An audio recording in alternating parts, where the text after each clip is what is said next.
Rahul Gandhi versus EC episode continue అవుతోంది. అయితే latest గా ఎన్నికల సంఘానికి 5 ప్రశ్నలు సంధించారు రాహుల్ గాంధీ. డిజిటల్ ఓటర్ జాబితా ఎందుకు ఇవ్వట్లేదు? సీసీటీవీ ఆధారాలు ఎందుకు నాశనం అయిపోయాయి? ఓటర్ల జాబితాని ఎందుకు తారుమారు చేశారు? ఏ రకంగా తారుమారైంది? ప్రతిపక్ష నేతల్ని ఎందుకు బెదిరిస్తున్నారు? అలాగే బీజేపీకి ఎన్నికల సంఘం ఏజెంట్గా మారిందా లేదా? ఇవి రాహుల్ గాంధీ సంధిస్తున్న ప్రశ్నలు. అయితే ఈసీ వెంటనే ఎలక్ట్రానిక్ డేటా ఇవ్వాలి అన్నది రాహుల్ గాంధీ చేస్తున్న డిమాండ్. లోక్సభ ఎన్నికల్లో కేవలం 25 సీట్ల ఆధిక్యంతోనే మోదీ ప్రధాని అయ్యారు.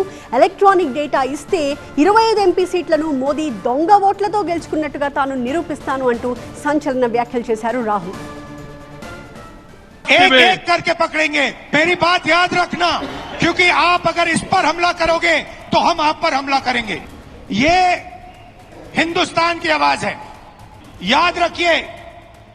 नरेंद्र मोदी 25 सीट की मार्जिन से प्रधानमंत्री हैं। एक सीट हमने दिखा दी कि चोरी हुई है, 25 सीट वो 35,000 या कम वोटों से जीते हैं। अगर हमें इलेक्ट्रॉनिक डेटा मिल जाए, हम साबित कर देंगे कि हिंदुस्तान का प्रधानमंत्री चोरी करके प्रधानमंत्री बना है। देश को यह सवाल पूछना चाहिए कि इलेक्शन कमीशन इलेक्ट्रॉनिक डेटा और वीडियोग्राफी क्यों नहीं दे रहा है। మా ప్రతినిధి గోపి మరింత ఇన్ఫోతో సిద్ధంగా ఉన్నారు. గోపి, చూస్తుంటే ఈ మాటల దాడి కంటిన్యూ అయ్యేలా కనిపిస్తోంది. రాహుల్ గాంధీ ఈసీ మీద తీవ్ర ఆరోపణలు చేశారు. మొన్న దానికి మళ్ళీ ఈసీ కౌంటర్ ఇచ్చింది. ఈసీ కూడా ఛాలెంజ్ చేస్తోంది, మీరు అఫిడవిట్ ఇవ్వగలరా అని. దానికి మళ్ళీ ఎలక్ట్రానిక్ డేటా ఇస్తే తాను నిరూపిస్తాను తన ఆరోపణలని రాహుల్ గాంధీ అంటూ ఉన్నారు. సో ఎలక్ట్రానిక్ డేటా ఇవ్వడం అనేది ప్రాక్టికల్గా ఎంతవరకు సాధ్యమవుతుంది? మళ్ళీ ఈసీ రియాక్ట్ అయ్యే ఛాన్సెస్ ఉన్నాయా? ఎస్, ఖచ్చితంగా రాహుల్ గాంధీ చాలా తీవ్రమైన విమర్శలు చేస్తున్నారు. బీజేపీకి ఎన్నికల సంఘం ఏజెంట్గా పనిచేస్తుందా అన్న ప్రశ్నను కూడా ఆయన ఈరోజు వేయడం జరిగింది. అలాగే కేంద్ర ప్రభుత్వం నరేంద్ర మోడీ కేవలం 25 లోక్సభ స్థానాలతో, ముఖ్యంగా ఈ దొంగ ఓట్లతోనే ఆయన ప్రధాని అయ్యారు.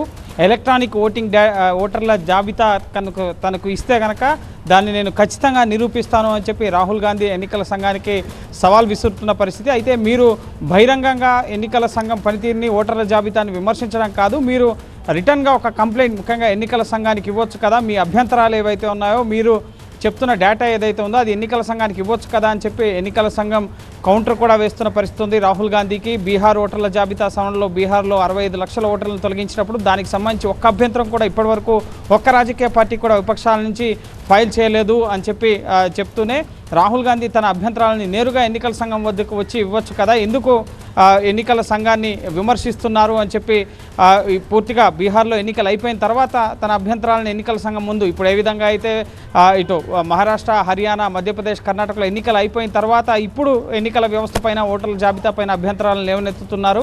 ఇది పూర్తిగా రాజకీయం, కావాలనే విమర్శిస్తున్నారు అని చెప్పి చెప్తున్నారు. అదే తరహాలో నెక్స్ట్ బీహార్లో కూడా ఇదే చెప్తారని చెప్పి వ్యంగ్యాస్త్రాలు చేస్తున్న పరిస్థితి ఉంది. అయితే ఎంతవరకు ముఖ్యంగా రాహుల్ గాంధీ లేవనెత్తున్న ఈ డిజిటల్ డేటా, ఓటర్ డేటాని ఇస్తుందా ఎన్నికల సంఘం లేదా, ముఖ్యంగా కోర్టుల వరకు కూడా రాహుల్ గాంధీ వెళ్ళే అవకాశం ఉన్నట్లుగా తెలుస్తోంది. ఎందుకంటే తీవ్ర విమర్శలు చేస్తున్నారు.